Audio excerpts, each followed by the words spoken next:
நம்ம சேனலுக்கு லைக் பண்ணுங்கள், சப்ஸ்கிரைப் பண்ணுங்கள், மறக்காமல் பெல் ஐக்கானை கிளிக் பண்ணுங்கள்.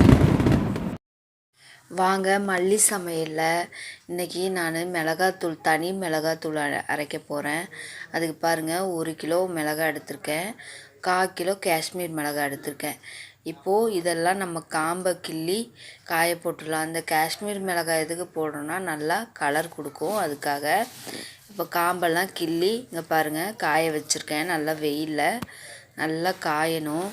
நல்லா அப்படியே உடைச்சாலே நல்லா உடையிற அளவுக்கு நல்லா காயணும். இது காஞ்ச உடனே நம்ம ரைஸ் மில்லில் கொடுத்து அரைச்சிக்கலாம்.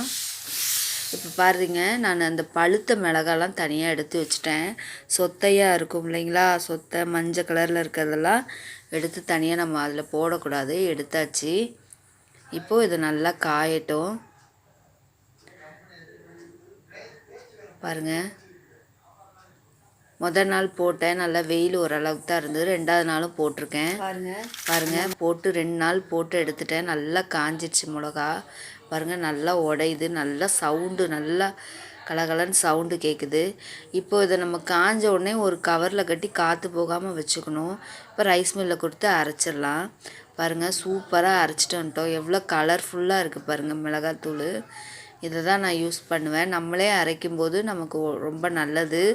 நம்ம இந்த கலர்ஃபுல்லாக இருக்கும்போது சிக்கன், மட்டன், மீன்லாம் பொரிச்சா நல்லா கலராக இருக்கும். அடுத்த வீடியோவில் பார்க்கலாம். தேங்க்யூ.